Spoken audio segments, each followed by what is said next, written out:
Hello, my dear students. Welcome back to my YouTube channel. I'm Genia, your educator. Today in this video, we will start a new chapter of class 10th, and the name of the chapter is How Do Organisms Reproduce? Let's get started. How do organisms reproduce? ये start करने से पहले let's see what is reproduction. Okay. So reproduction, the definition of reproduction means the production of new organism from the already existing organisms. एक already existing organism है, उससे एक नया organism बनना उसके ही जैसा उसी species का.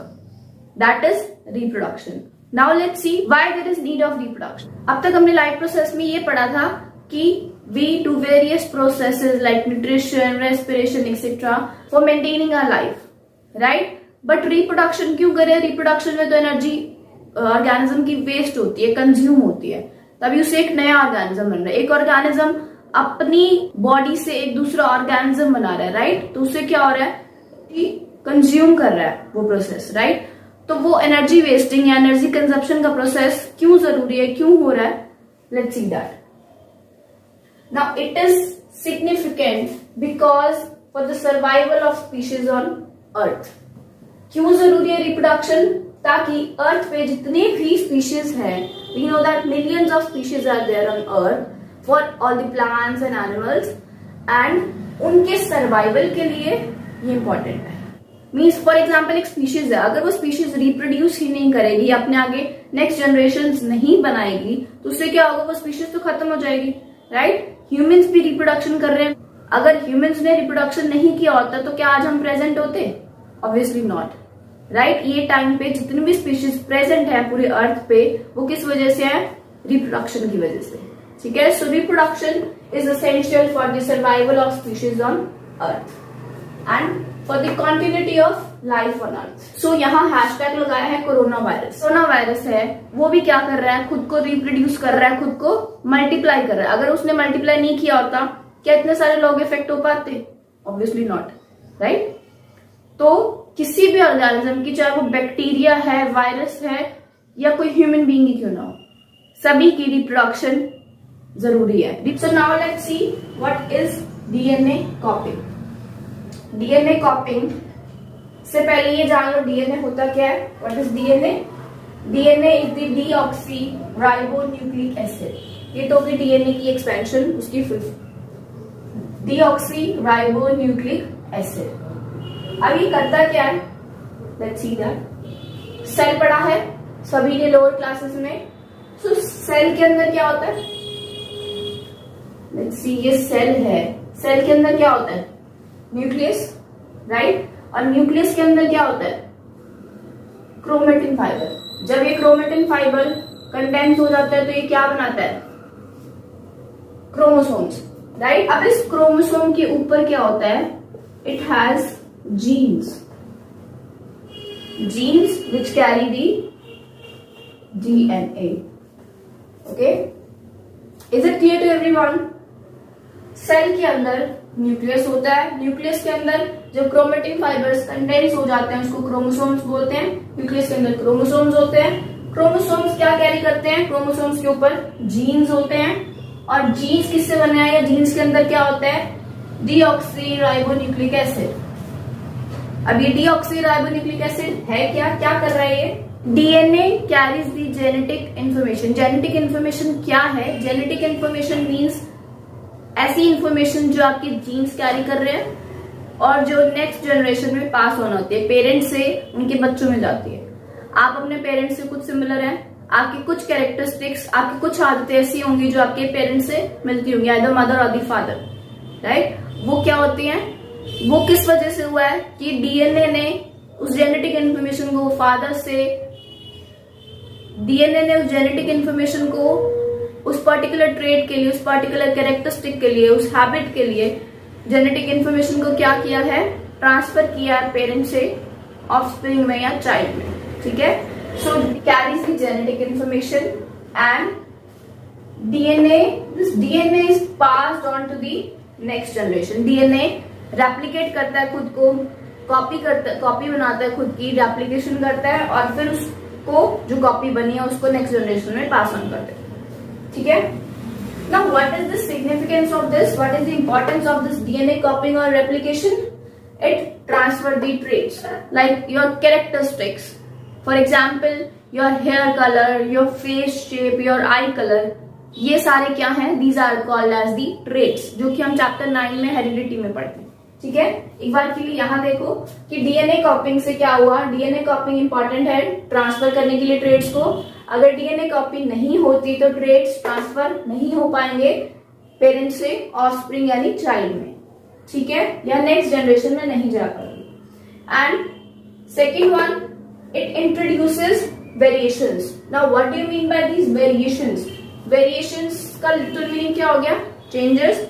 So those kind of changes that occur at the time of DNA copying are called as the variations. ये क्या कर रहा है DNA copy? Variations को introduce कर रहा है. Variations क्या है? कुछ ऐसे changes जो कि एक organism को अपनी unfavorable conditions अगर surrounding में आ जाते हैं तो उसमें survive करने के लिए helpful रहेंगे. These are the called as the variations. DNA copy नहीं हुई तो variations नहीं होंगी, और अगर variations नहीं हुई तो क्या होगा? Organism won't be able to survive the unfavorable conditions. अपनी सराउंडिंग में जहां ऑर्गेनिज्म रह रहा है वहां पे क्या अगर कोई अनफेवरेबल कंडीशन आ गई है, उस ऑर्गेनिज्म के लिए वो कंडीशन फेवरेबल नहीं है, तो क्या होगा? वो ऑर्गेनिज्म सर्वाइव नहीं कर पाएगा अगर वेरिएशंस नहीं आती हैं, अगर डीएनए कॉपी नहीं होती. ठीक है. Let's understand this better with the help of an example. तो कोई बैक्टीरिया है, उस बैक्टीरिया को बहुत ज्यादा हाई टेम्परेचर में आपने रख दिया तो वो बैक्टीरिया डेथ हो जाएगी. लेकिन उसके अंदर कुछ ऐसी वेरिएशंस आती हैं डीएनए कॉपिंग के टाइम पे, रिप्रोडक्शन के टाइम पे, जिस वजह से वो बैक्टीरिया एडवांस्ड हो जाता है और खुद को उस हाई डिग्री टेम्परेचर की सराउंडिंग्स में रहने के लिए कैपेबल बना लेता है. ठीक है. अगर वो नहीं वेरिएशंस आती रिप्रोडक्शन से तो क्या होता है? वो बैक्टीरिया की तो स्पीशीज ही खत्म हो जाती बिल्कुल. राइट. तो ऐसा नहीं होता है. लाइफ में नेचर ने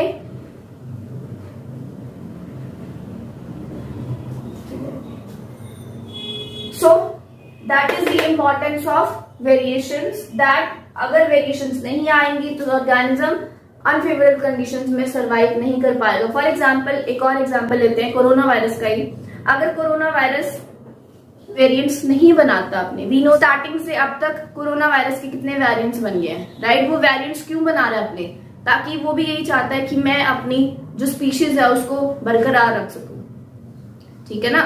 कोई भी ऑर्गेनिज्म हो, चाहे वो हमारे लिए हार्मफुल है या बेनिफिशियल है, वो इस अर्थ पे अपनी कॉन्टिन्यूटी को मेंटेन करना चाहता है. ठीक है. तो उस वेरिएंट्स क्यों बनाए कोरोना ने? हमने सारा उसको एनवायरमेंट ऐसा दे दिया कि वो मर जाएगा, वो सरवाइव नहीं कर पाएगा. लेकिन उसने क्या किया? रिप्रोड्यूस करके अपने कुछ ऐसे वेरिएंट्स बना लिए जिस वजह से वो आज तक अपनी एग्जिस्टेंस में है, अभी तक हमें अफेक्ट कर रहा है. So that's why variations are very important corona के लिए भी. ठीक है. So the next is DNA replication is not 100% accurate. DNA replication is not 100% accurate. ये वेरिएशंस बन क्यों रही है? हमने कब ये देख लिया कब बन रही है? At the time of DNA replication. लेकिन ये क्यों बन रही है? बिकॉज जो डीएनए रेप्लिकेशन है, कोई भी ऐसा प्रोसेस है बायोलॉजिकल प्रोसेस, बिल्कुल 100% एक्यूरेट कभी भी नहीं होता. तो डीएनए रेप्लिकेशन के टाइम पे क्या होता है? ये जो एरर आता है रेप्लिकेशन के टाइम, उस वजह से वेरिएशन आते हैं. लेकिन जो एरर है ये हमारे लिए यूजफुल है, या कोई भी ऑर्गेनिज्म के लिए यूजफुल है. सो एक और हैशटैग यूज किया है, that is errors of DNA copy. Variations are the errors of DNA copy, but these are the helpful errors. Mind that. Okay. And yes, one more point. Blueprint का मतलब कोई एक ऐसा स्ट्रक्चर, बेसिक स्ट्रक्चर जो क्या करेगा, जिसके base पे पूरा का पूरा वो जो चीज है वो बनी हुई है. ठीक है. तो ब्लूप्रिंट्स ऑफ बॉडी डिजाइन मतलब, फॉर एग्जांपल हम हैं, हमारी बॉडी का जो डिजाइन है, इसका जो ब्लूप्रिंट है कि 2 हाथ बनेंगे, 2 पैर बनेंगे, ऐसे बनेंगे, वैसे बनेगा, वो सारी जो चीज है वो कौन कैरी कर रहा है? डीएनए. बिकॉज इसके अंदर क्या है? Genetic information. एंड यही जेनेटिक इंफॉर्मेशन ये पास ऑन करता है नेक्स्ट जनरेशंस में. सो दैट्स व्हाई यहां से क्वेश्चन भी आ जाता है ये वाला, that why DNA is called as that blueprints of body design is carried in the DNA. Explain it. So are you guys will be able to explain it now? I hope you will be. Okay, so now let's move on to the next topic, that is the types of reproduction. There are basically two types of reproduction. One is asexual reproduction and the other one is sexual reproduction. So the first point is only one parent is involved. Only one parent means both mother and father की जरूरत नहीं है इसमें. Only one parent is required. Here in case of sexual reproduction, two parents are involved. Mother and father दोनों का होना जरूरी है. Second point, no gametes or the sex cells are formed. Gametes या sex cells नहीं बनते in case of asexual reproduction, but in case of sexual reproduction, sex cells are formed. Okay. Third point, fertilization doesn't occur. अगर sex cells ही नहीं बन रहे हैं, gametes ही नहीं बन रहे हैं, तो definitely fertilization भी नहीं होगा, right? But here fertilization occurs and it results in the formation of the zygote. Fourth point, offsprings are genetically identical to their parents. Asexual reproduction के अंदर ऑफस्प्रिंग्स यानी कि जो बच्चे या डॉटर सेल्स बन रहे हैं, that will be genetically identical. Identical means बिल्कुल डिट्टो कॉपी. ठीक है, जेनेटिकली मींस उनके जीन्स जो है वो बिल्कुल आइडेंटिकल होंगे अपने पेरेंट्स से. But in case of sexual reproduction ऐसा नहीं होता है, जो कि अभी हमने पढ़ लिया. वेरिएशंस आती हैं, इसमें वेरिएशन ज्यादा आती है, इसमें थोड़ी कम आती है, बहुत बहुत कम है, बट आएंगी इसमें भी, because we know that DNA replication is not 100% accurate. So the next point, it is a fast process but it is a slow process. Examples will be all the lower organisms.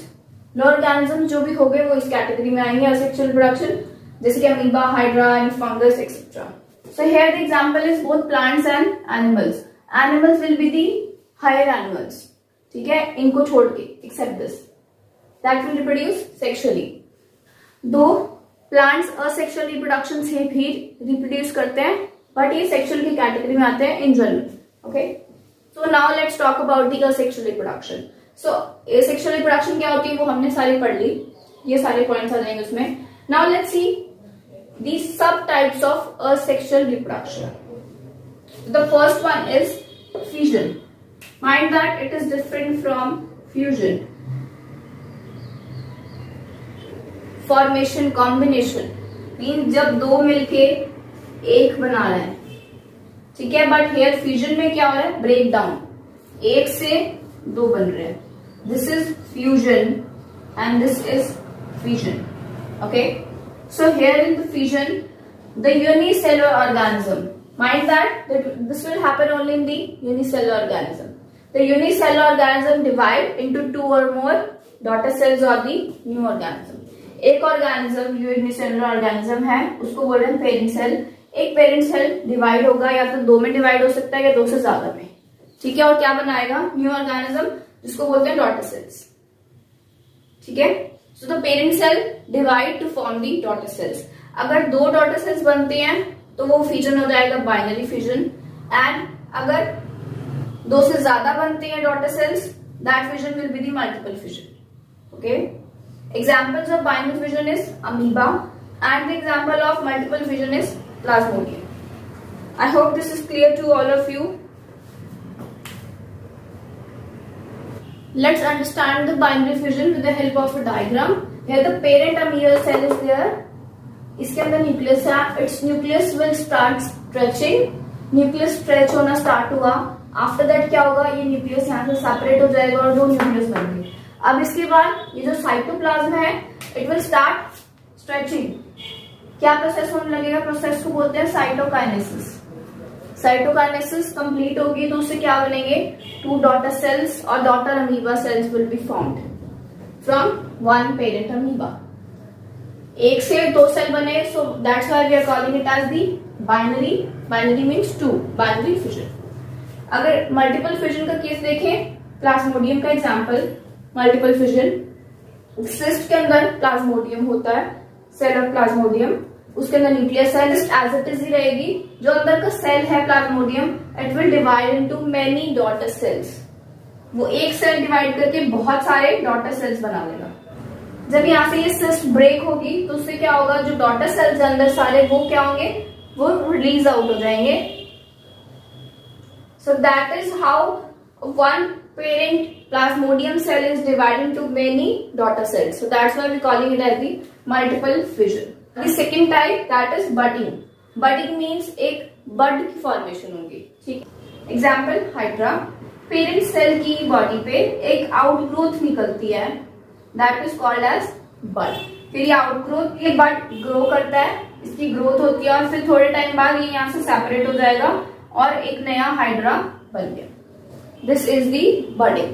इसके example yeast भी है. इसमें क्या होता है, parent cell के ऊपर एक बड बन जाता है. यहां तक तो ठीक है. अब या तो ये बड सेपरेट हो जाएगा, ठीक है, या फिर इसके इसी बड के ऊपर और ज्यादा बड बनने लग जाएंगे. So that will form the, yes, ये क्या बन गया, chain of birds will be formed. So that is the example of budding. Second type budding is completed. Third type of sexual reproduction, that is spore formation. Spore formation means इसमें spore बन रहे हैं. Example इसका Rhizopus. It is a kind of fungus. It is a fungus. Common name of rhizopus fungus is bread mold.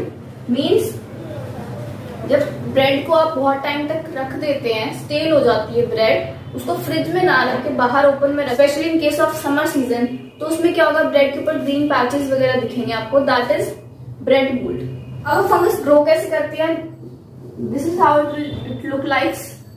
और इसमें होता क्या है, ये इसका हाइफा हो गया जिसपे ये इसका स्टॉक, इसका स्टेम होगा, ऊपर एक सैक लाइक स्ट्रक्चर होता है, that is called as the sporangium और स्पोरेंजिया, जिसके अंदर स्पोर्स बनते हैं. स्पोर्स क्या है, बहुत छोटे छोटे टाइनी पार्टिकल्स, ऐसा समझ लो बस, ठीक है. तो वो स्पोर्स क्या करते हैं, जब इसको फेवरेबल कंडीशन मिलती है, तो स्पोर्स क्या करते हैं, जो इसका स्पोरेंजिया की कवरिंग है वो ब्रेक होती है, स्पोर्स एयर में रिलीज हो जाते हैं, ठीक है. तो इससे क्या होगा, जहां पे भी जाके ये सेटल डाउन होंगे स्पोर्स, वहां से जहां पे भी जाके ये स्पोर्स सेटल डाउन होंगे, वहां से नया ऑर्गेनिज्म मिल जाएगा. और इनको सेटल डाउन होने के लिए क्या चाहिए, इनको वेट एंड डैम्प एनवायरनमेंट चाहिए होता है, ह्यूमिडिटी चाहिए ग्रो करने के लिए, जर्मिनेट करने के लिए इन स्पोर्स को. तो जहां पे भी स्पोर्स सेटल डाउन करेंगे, ठीक है, वहां पे अगर ये एनवायरनमेंट इनको मिल जाएगा तो इट विल स्टार्ट जर्मिनेटिंग, और उससे क्या होगा, एक नया राइजोपस क्रिएट हो जाएगा. Okay, so this is the spore formation. Fourth type is the fragmentation. किसमें पाया जाता है, स्पायरोगैरा के अंदर. स्पायरोगैरा क्या है, मल्टी सेलुलर टाइप का ऑर्गेनिज्म है, मल्टी सेलुलर, सिंगल सेलुलर नहीं है. जब पेरेंट बॉडी स्पायरोगैरा की मैच्योर हो जाती है, उस टाइम पे ये स्पायरोगैरा डिवाइड हो जाता है इन फ्रेगमेंट्स. जनरली 3 फ्रेगमेंट्स में डिवाइड हो जाता है. इसमें और फ्यूजन में, बाइनरी फ्यूजन या मल्टीपल फ्यूजन में डिफरेंस क्या है, मल्टीपल फ्यूजन और बाइनरी फ्यूजन किस केस में होता है, in case of unicellular organism, और ये किस केस में हो रहा है, multicellular organism. Okay, that is the main difference between fusion and fragmentation. Okay, fifth one is regeneration. Regeneration, as you can see in the diagram, example of regeneration is planaria. जब body को, उसकी body को cut कर दिया 3 parts में, तो जो 3 parts है, तीनों पार्ट से ही क्या बन जाएगा, एक कंप्लीट नया प्लेनेरिया बन जाएगा. फिर चाहे वो हेड वाला पार्ट हो, मिडल पार्ट हो, या फिर लोअर पार्ट. ओके, जनरली ये रीजनरेशन कब देखा जाता है, जब उसको एम्प्यूटेशन किया जा रहा है, कट किया जा रहा है, ठीक है. एम्प्यूटेशन के टाइम पे देखा जाता है इसको रीजनरेशन, एम्प्यूटेशन और कटिंग, जब उसकी बॉडी को कट कर दिया गया, ठीक है. इसमें और इसमें डिफरेंस क्या है, फ्रेगमेंटेशन के लिए कोई स्पेशलाइज्ड सेल नहीं चाहिए, but in case of regeneration specialised cells are required. Okay, that is the one basic difference. Plus इसमें एम्प्यूटेशन होना जरूरी है. एम्प्यूटेशन या तो आप आर्टिफिशियली कर रहे हैं, या उसकी कुछ एक्सीडेंट की वजह से उसकी बॉडी में एम्प्यूटेशन हुआ, ठीक है, वो कट हुई उसकी बॉडी, उसके बाद नई बॉडी ने पूरा एक ऑर्गेनिज्म बनाया. बट इस केस में कुछ ऐसा नहीं हो रहा है, राइट. ह्यूमन बॉडी के अंदर लीवर ही ऐसा एक ऑर्गन है जो रीजनरेशन शो करता है, ठीक है. कैसे और क्यों, जब लिवर के सेल्स में कुछ स्पेशल इसमें कैपेसिटी होती है कि जब ये थोड़े से डैमेज हो जाते हैं तो ये खुद को रीजनरेट कर लेते हैं. लेकिन ऐसा नहीं है, जब बहुत ज्यादा डैमेजिंग होगी लिवर सेल की, तब वो रीजनरेट कर लेगा. This is not possible. So now let's see the sixth and the last type of sexual reproduction, that is known as the vegetative propagation. इसमें करते क्या है, प्लांट्स के ओल्ड पार्ट्स का यूज करके नया प्लांट प्रोड्यूस करते हैं। Old parts can be stem, leaves और रूट्स। प्लांट्स के अंदर दो चीजें होती हैं, एक तो उसका रिप्रोडक्टिव पार्ट होता है, एक वेजिटेटिव पार्ट होता है। वेजिटेटिव पार्ट यानी कि जो रिप्रोडक्शन में हेल्प नहीं करेगा। For example the stem, the roots and the leaves, these are the vegetative parts जिनका सेक्शुअल रिप्रोडक्शन में कोई रोल नहीं होता। और रिप्रोडक्टिव पार्ट्स कौन से होते हैं? रिप्रोडक्टिव ऑर्गन्स वो फ्लावर के अंदर होते हैं, ठीक है। So in the vegetative propagation, what happens in this type? New plants are obtained from the old parts of the plant without help of reproductive organs.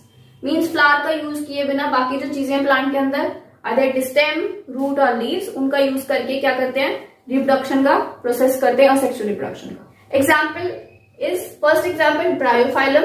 इसके केस में क्या होती है? वेजिटेटिव प्रोपगेशन लीव्स की हेल्प से होती है। अब ये ब्रायोफाइलम का अगर लीफ है तो इस पे क्या करते हैं? इस लीफ के ऊपर, इस लीफ के मार्जिन पे बर्ड्स की ग्रोथ हो जाती है। अब ये जो बर्ड्स प्रोड्यूस होते हैं थोड़े टाइम के बाद ये क्या करते हैं? इनसे प्लांटलेट्स बन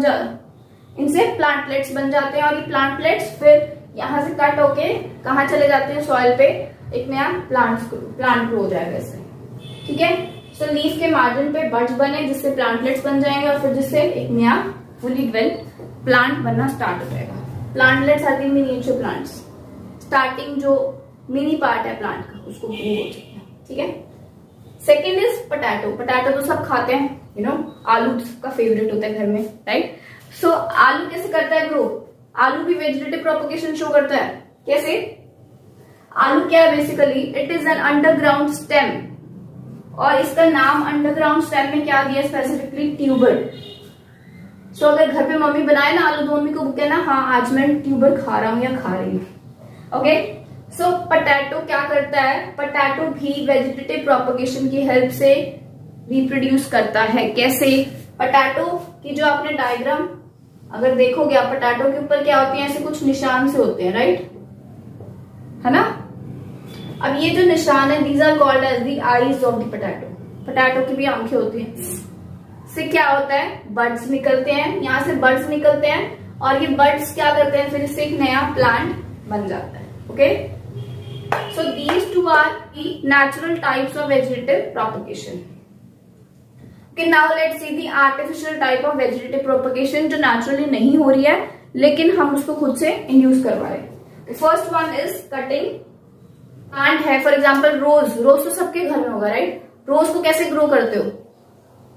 रोज का एक प्लांट लगा लिया, एक प्लांट है अगर रोज का, तो उससे स्टेम्स उसकी कट करके दूसरे पॉट में लगा देंगे तो उससे रोज प्लांट पूरा ग्रो हो जाता है। ऐसा ही करते हैं जनरली सभी, राइट। तो वो क्या होता है? उसका एक स्टेम का यूज करके आप या ब्रांच का यूज करके, इसको हिंदी में आई थिंक कलम बोलते हैं, राइट। तो उसका यूज करके उससे पूरा प्लांट ग्रो कर ले। रोज के कभी आई डोंट थिंक किसी ने सीड्स लगाए होंगे, नहीं ना, राइट। सो ये सारा प्रोसेस ये बता रहा है बेसिकली कि सीड्स का यूज ना करके हम प्लांट्स के ही किसी पार्ट से डायरेक्टली दूसरा प्लांट कैसे ऑब्टेन कर सकते हैं, कैसे ग्रो कर सकते हैं। ओके, एग्जाम्पल्स और एग्जाम्पल कौन से? बनाना, शुगर केन एंड ग्रेप्स। ये सभी कटिंग की हेल्प से ग्रो किए जा सकते हैं। Second one is layering. Layering means अब इसमें जो प्लांट बॉडी होती है, अब इसमें जो पेरेंट प्लांट होता है उसकी दो ब्रांचेस लेते हैं और उसकी लेयरिंग कर देते हैं। As you can see in the diagram also here the lateral branches are used. Plant की लेटरल ब्रांचेस को लिया और उसको सॉइल के अंदर सॉइल को डिग करके उसके अंदर फिक्स कर दिया, राइट। तो थोड़े टाइम में क्या होगा? लेटरल ब्रांचेस से भी नीचे आप देख सकते हैं रूट्स डेवलप हो गई हैं। रूट्स डेवलप होना स्टार्ट हो जाती हैं जिससे फिर उसको वो बीच में से कट हो जाएगा, पूरा नया प्लांट बन जाएगा, ठीक है। कौन कौन करता है ये ऐसा? लेयरिंग कौन करता है? Jasmine, China rose, strawberry and lemon, ये सारे क्या करते हैं? लेयरिंग की हेल्प से ग्रो किए जा सकते हैं। तो third and the last one is grafting. अब ग्राफ्टिंग इंपॉर्टेंट है और डिफरेंट है इन दोनों से। कैसे? दो अलग अलग प्लांट्स के स्टेम्स लिए जाते हैं और उनको फिर कंबाइन कर दिया जाता है। लोअर पार्ट है उसको करते क्या है? स्लैंटिंग पोजीशन में कट करके उसको एक दूसरे के ऊपर प्लेस करते हैं और उसको फिर टाई अप कर देते हैं बहुत अच्छे से। ओके, ठीक है। तो यहाँ हमने क्या देखा, जो नीचे वाला पार्ट है, जो रूट्स जिसमें बनी हुई है, उसको बोलते हैं स्टॉक, और जो अपर वाला पार्ट है that is called as the stand. ठीक है, एग्जाम्पल्स, कौन कौन ग्राफ्टिंग को परफॉर्म कर सकता है?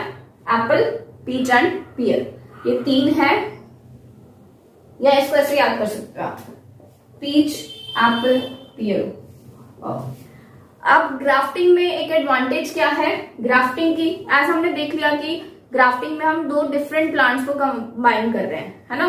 तो इससे बेनिफिट क्या मिलेगा हमें, इसको यूज करके हम उन प्लांट से डिजायरेबल कैरेक्टरिस्टिक्स ले सकते हैं। फॉर एग्जाम्पल, एक का हमें फ्लावर अच्छा लगा, दूसरे की रूट्स बहुत स्ट्रांग है, तो उनको हमने कंबाइन कर दिया उनके स्टेम्स को, तो हमें डिजायरेबल फ्लावर्स और फ्रूट्स ऑब्टेन हो जाएंगे, राइट। सो एक तो ये हो गया, डिजायरेबल कैरेक्टर मिल जाएगा।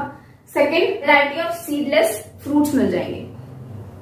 सीडलेस फ्रूट्स मिल सकते हैं हमें with the help of grafting.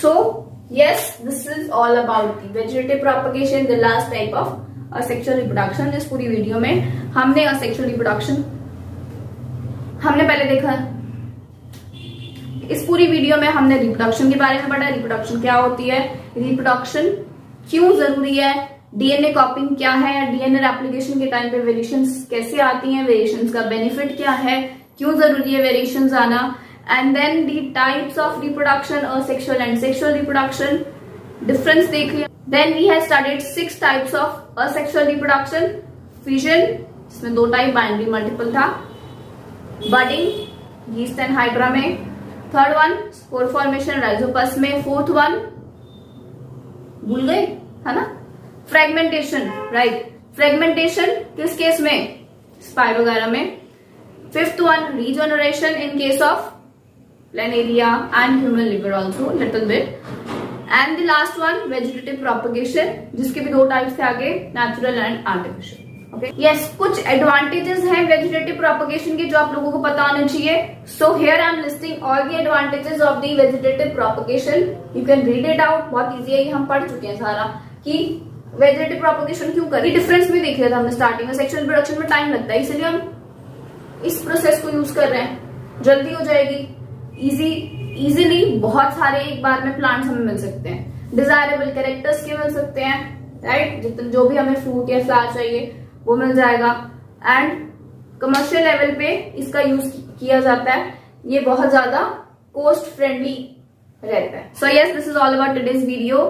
In case you have any doubt, feel free to ask your questions in the comment box, and I'll be back with the next part of this video very soon. If you like my content and effort, don't forget to like, share and subscribe my channel. Thank you so much.